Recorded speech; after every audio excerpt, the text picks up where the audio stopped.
This was found in 1934 in Texas, New London, Texas. When they first found the hammer, the handle was petrified, what was left of it. And they looked at the hammer and said, man, it was in solid rock. I said, what on earth? How can a hammer be in rock? And the rock was supposed to be 400 million years old. So, of course, guys who believe in evolution would say, well, that just proves aliens visited the planet 400 million years ago and one of them dropped his hammer. I mean, that's the kind of logic they use. Instead of thinking, you know, maybe our whole time scale's wrong. They will never consider that. They cut a little notch in the hammer with a file in 1934 to see what kind of metal it was. It is still not rusted, the notch. It's a type of a stainless steel. Battelle Laboratory analyzed it and said it's 96% iron, 2.6% chlorine, and 3/4% sulfur. And then they said, you know, we don't think you can get those elements to combine unless you do it under a much stronger magnetic field. Probably the pre-flood Earth had a magnetic field 8 or 10 times stronger than what we have today. This was found in Iraq, this little battery. Quite a few of these were found. They knew about electricity 2,000 years ago. The Egyptians apparently knew about electricity. Here's a hieroglyphic showing snakes in some kind of chamber hooked with a wire going to a little generator of some kind. We don't know. There are two theories. One is they are using electricity to mummify the snake or do something, or they're using electric eels to produce the electricity. I don't know which way the electricity is going, or even if it's electricity. But I think we've got the wrong idea to say modern man is smart and ancient man was stupid. I think ancient man knew a lot. They knew about brain surgery. Quite a few skulls are found like this. This process is called trepanning. They would actually cut into somebody's head, and many are found with the hole healed over, which indicates the patient lived. Okay? I mean, cutting a hole in the head is no big deal. But some of the Ica stones from Peru show what appears to be brain surgery.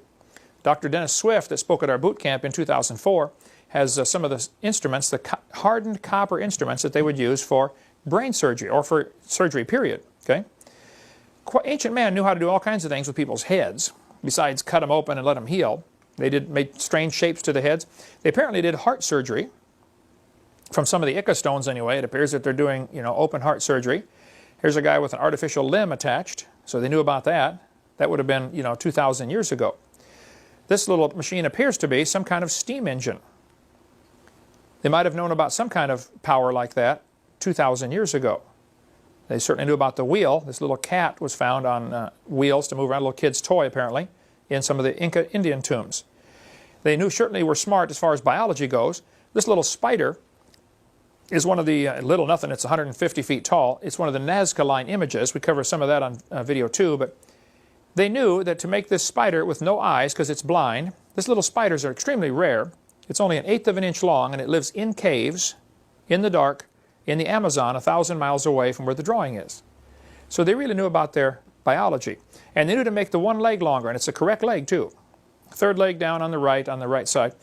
That leg, during mating season, for 15 seconds, that one leg grows longer and exchanges DNA off the tip of that leg. And they knew that. So they were not ancient, not stupid. They were ancient, but they were not stupid.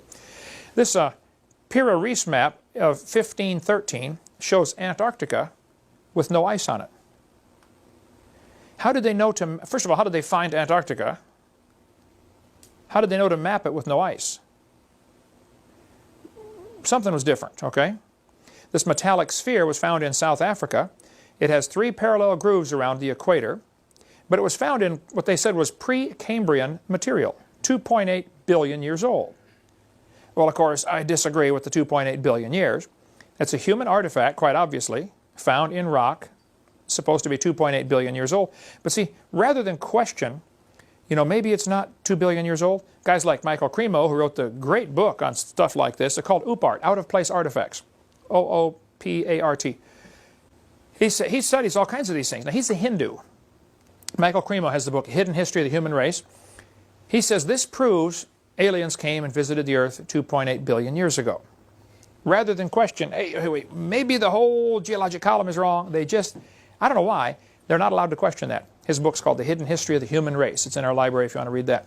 Here's a mortar and pestle. You know, to grind wheat or grind flour with, grind corn. The problem is, it's in rock, supposed to be 33 to 55 million years old, way before man got here. So what do you conclude? Well, again, aliens came. visited the planet. These little spirals were found. The thing that's amazing about these little spirals, they're made of tungsten. Very difficult metal to work with, very difficult to refine. And these things are 3/10,000ths of an inch, 3/10,000ths of a millimeter in diameter. And it follows the perfect golden mean ratio. Same thing used in the Fibonacci sequence, 1 to 1.618. How do they know about that? A lot of these are found in Russia. Pavel, if you get over there, bring me some of these. I want some of these for the museum. These little amazing little spirals. There's all kinds of stuff on the internet about that if you want to read it. Well, what about the pyramid? Who built the Great Pyramid? If we're thinking ancient man is, dumb, how did they build the big pyramid? There are 66 copies of the original, apparently. There appear to be 67 of these giant stone pyramids found around the world. Who built them and why?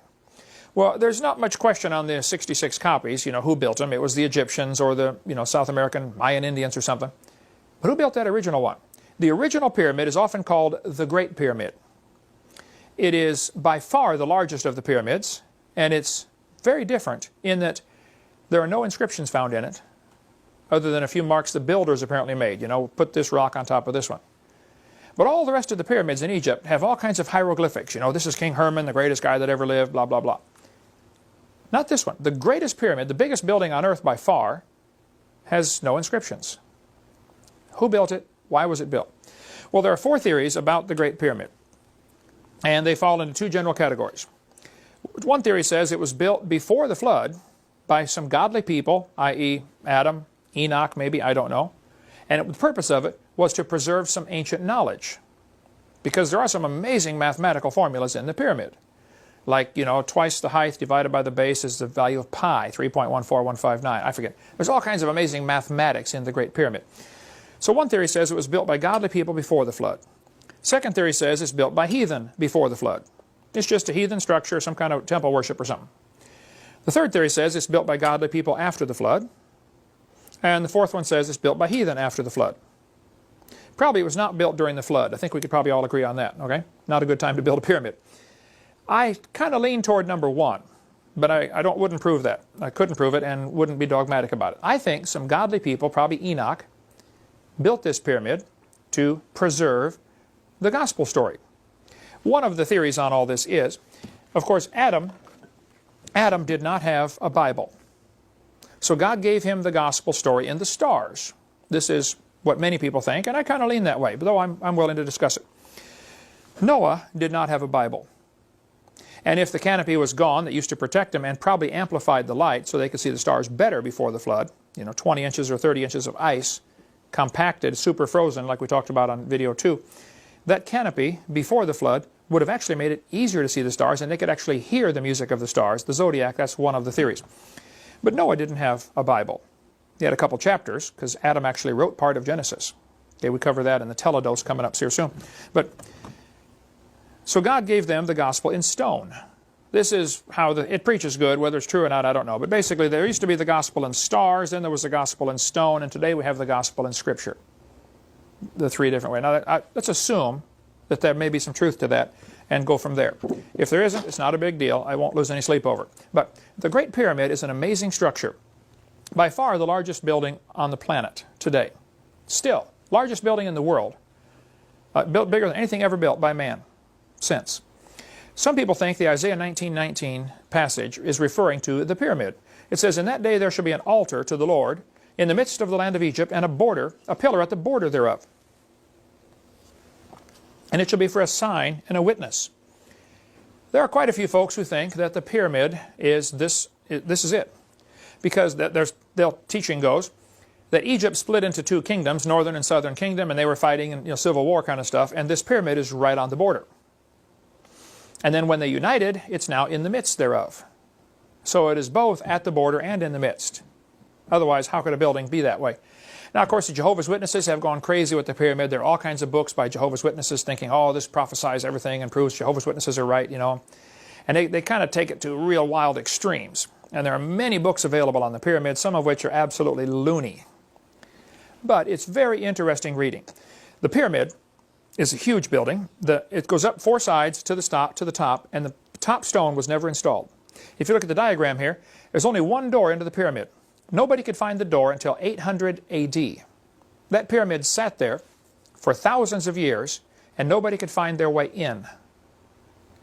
Finally, in 800 AD, some Arabs got a hammer and chisel and just started pounding a hole, chiseled their way into the pyramid. They chiseled and chiseled for months. And the guy kept telling his workers, oh, there's going to be lots of gold in here. You're all going to be rich, you know, blah, blah, blah. Well, finally, after months and months of chiseling, everybody's getting tired of going in, you know, digging a hole in the rock, okay, because it was solid rock. Finally, they were close to giving up, and they heard a noise of a rock falling. And he said, oh, it came from over that way. Let's chisel there. They chiseled over, and they hit one of the passages in the middle, and then had to work their way backwards to find the door. Had they known where it was, they could have walked up and just pushed it right open. But nobody could find this door for centuries. Well, once they found the pyramid and mapped it out, you see it's got an entrance where the A is. The entrance, only one entrance in, it immediately takes you on the broad road down to the pit, letter C.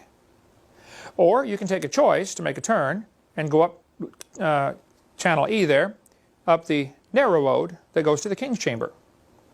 So your choice is the broad way that leads to the pit or the narrow way that leads to the king's chamber. Now that'll preach. It sounds like there's a little gospel in there somewhere, right? If you get to the king's chamber, you find yourself in an empty tomb where nobody ever rotted, no bodies decomposed in there, and it's on the 50th row of stones. What's that all mean? I don't know. There's a grand gallery that some people think has marks along the way, that in those marks, if they go by pyramid inches, which is a little bigger than our inch, the pyramid inch, they say each one marks a year, and they say on this grand gallery that it's got marked off where World War I is, World War II, major events through world history are supposedly marked off in the grand gallery. That's some of the stuff you read in these books when you read about the pyramid. It's the largest building by far. It contains enough stone to build a 10-foot high brick wall all the way around Texas, or France. They're about the same size. 10-foot high brick wall around Texas. The top of the pyramid is 455 feet high. The 50th row of stones, which is interesting, the 50th year jubilee, the 50th row of stones is where the king's chamber is. And those who teach that the pyramid has Christian symbolism, of course, will jump on this type of thing, the broad way, the narrow way, you know, the king's chamber, etc. Or you go down to the pit. In the king's chamber is an empty tomb. I was told, I didn't check it out, maybe it's not correct, but it has the same volume, this empty tomb, as the Ark of the Covenant. You take the length times the width times the height, it equals the volume of the Ark of the Covenant. Maybe somebody can check it out, let me know if that's correct. But originally, the pyramid was covered by 144,000 smooth, polished casing stones. Each one weighed about, I believe they said 10 tons were the casing stones. They fit together so tightly, in many cases you couldn't even find the seam. And in all cases, I was told, you can't even get a piece of paper between them. Imagine a 10-ton stone fitting together with the next one so tightly you can't even get paper between it. No mortar. I mean, today we build brick walls and put mortar in there, and you can look at the brick on the house here, and some of them are straight and some of them are not too straight. You know, the bricklayer's getting a little bit of a hurry. These stones are massive, and they didn't even use mortar, and they fit together flawlessly. And the top stone was never installed. And those who teach it's a Christian building or Christian principles in there say 144,000, Revelation chapter 7. 144,000. Bible talks about the whole body fitly joined together. And they'll say, see, this is evidence that has some Christian symbolism. Maybe it does, I don't know. Ephesians chapter 4, the whole body fitly joined together. Matthew 21 talks about the stone that the builders rejected. Now, the Great Pyramid never did have a chief cornerstone. Imagine the largest, neatest building on the planet, no cornerstone. Why would they stop one rock short? Why didn't they finish the job? Well, I don't know. There are a couple theories about that, but in Mark 12 it talks about the scripture. Scripture says, the stone that the builders rejected. Luke 20, the stone that the builders rejected, the same has become the head of the corner. This is obviously referring to Jesus Christ. In Daniel, it tells about the stone that was cut out of the mountain without hands and smote the image on the feet in the book of Daniel. Could this stone be Jesus Christ, who's going to make his own kingdom on the world? Revelation 21 talks about the New Jerusalem coming down from God out of heaven. There are those who teach that the New Jerusalem, the city, and the Bible tells us the great city, the holy Jerusalem descending out of heaven, will be clear as crystal, 4 square, and 12,000 furlongs. That's 1,379 miles. So there's going to be a city in Revelation 21 that is 1,300 or 1,400 miles by 1,400 miles by 1,400 miles. And everybody assumes it's going to be a cube. Maybe so, I don't know. But maybe it's a pyramid, because that's a structure that could also have those dimensions, and it would lie 4 square. And if it's a pyramid, pyramids only have 1 cornerstone right on top, whereas other buildings would have 4. So there are those who teach that the Great Pyramid is the New Jerusalem is going to be in the shape of a great pyramid, and Jesus Christ is the chief cornerstone, and He is the light of the world. And if the whole thing's clear as crystal, then the light just kind of translucent. The light goes right through. So He is the light thereof. The first 13 verses in the Bible starts off with this: the world has light, but it has no sun. The last 26 verses of the Bible, the world has light, but it has no sun. He is the light thereof. And so maybe the pyramid is symbolic of that. I don't know. Noah Hutchins got a good book on that if you want to read it. And of course, if any of this is true, it's obvious Satan would use this as pervert it for his use. And the Great Pyramid on the back of your dollar bill is a Masonic Lodge symbol, which has 13 rows of stones representing the 13 degrees in the Blue Lodge. The chief cornerstone is not yet in place, and many people say this represents Lucifer, and he's going to come down and establish his kingdom, when actually, God's going to establish His kingdom toward the end. But which one's right? I don't know. I kind of lead toward number 1, but I wouldn't be dogmatic. The Bible isn't clear.